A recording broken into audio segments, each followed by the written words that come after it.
everyone! Welcome to today's session on overcoming digital dependency, hybrid training for peak performance. My name is Jasmine B. Andesimo.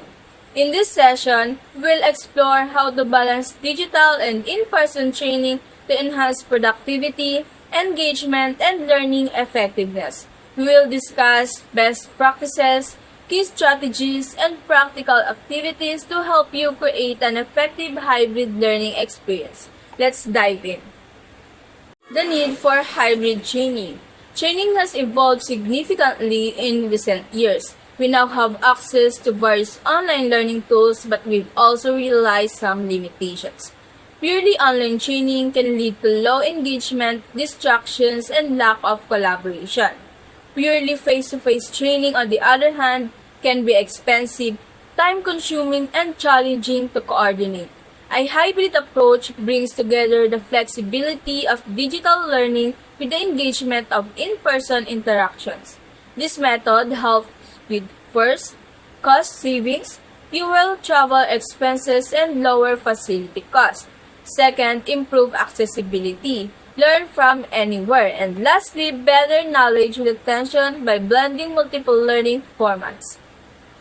Key objectives and learning outcomes. By the end of this session, you will be able to first identify best practices for effective hybrid training programs.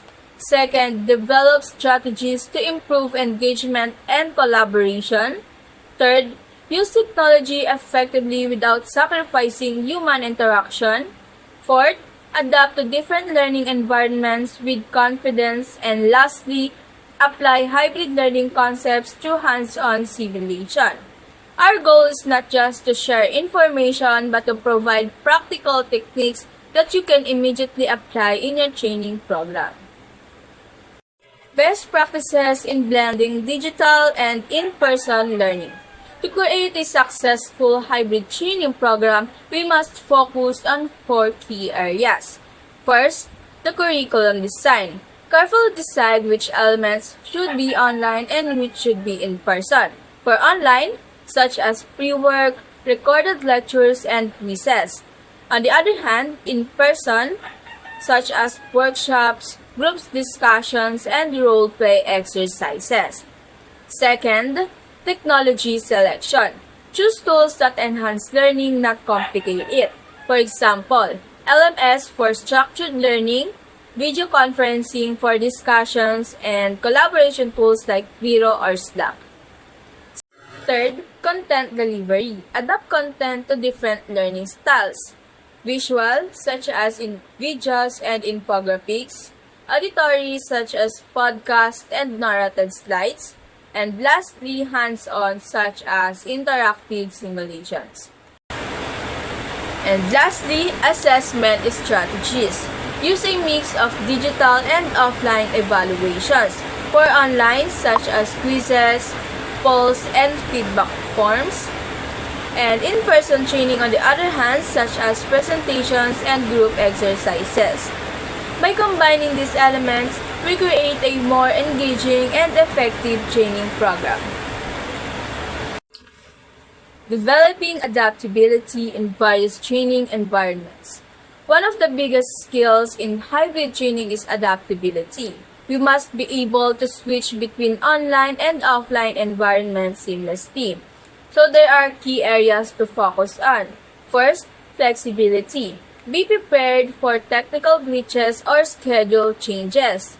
Second, problem solving. Learn to troubleshoot tech issues on your own. Third, collaboration. Understand how to work with remote and in-person teams. And lastly, time management. Balance self-paced online learning with scheduled in-person sessions. Being adaptable ensures that learning remains smooth and effective no matter the format. Let's take a moment to reflect on our own experiences. Have you ever faced technical difficulties during online training? Maybe your internet cut out or a platform didn't load properly? How did you handle it? Feel free to share in the chat or unmute and tell us what worked for you and what didn't. Now, let's move on to a crucial aspect of a hybrid learning, leveraging technology while maintaining the human connection. So, how do we use technology to enhance learning without losing that personal touch? First, the power of human interaction. First, let's acknowledge that we learn best when we engage with people, not just screens. Human interaction fuels collaboration, empathy, and motivation. Second, using technology wisely. Technology should support, not replace those human interactions. When chosen thoughtfully, it can bring people together in powerful ways. Lastly, avoiding over-reliance on technology. Now, here's the reality. We've all felt it, right? Zoom fatigue, endless notifications, and screen burnout. Too much tech can quickly become overwhelming. That's why balance is a key. We must be intentional about when to use technology and when to step back. Now, let's bring all the ideas we've talked about to life. We've covered best practices in curriculum design, technology selections, content delivery, and assessments, but nothing beats learning by doing. This activity will mirror what a real hybrid training could look like, combining digital tools with in-person interaction to create a seamless learning experience. Let me walk you through the steps. For the first step, complete an online learning module. First, you'll start with a short online module. This could be a 5 to 7 minute interactive video, a mini quiz, or even a quick infographic overview. The goal here is to give you foundational knowledge before coming together for live discussions. Step 2. Engage in a live coaching discussion. Next, we'll come together in a real time for a facilitated coaching conversation. This is where we explore what you learned, clarify doubts, and apply concepts in a safe space. Step 3. Solve a problem using both digital and in-person collaboration. Here's where the magic happens. You'll be placed in small groups and given a problem to solve. You'll use digital tools like a shared whiteboard, like Miro or Jamboard, and then come together in person to finalize your solution. And lastly, step 4. Reflect and share key takeaways. Finally, we wrap up with individual reflection followed by group sharing. You'll think about what worked well in the hybrid approach, what felt challenging or unexpected, and how could you apply this experience to your own team or organization.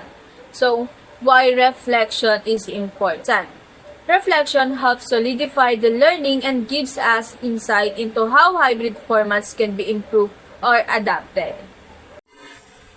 Thank you all for your active participation and energy throughout today's session.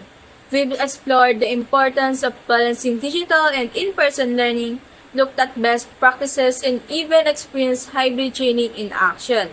Remember, the goal is not to choose between technology and human connection, but to blend them in a way that enhances learning and performance.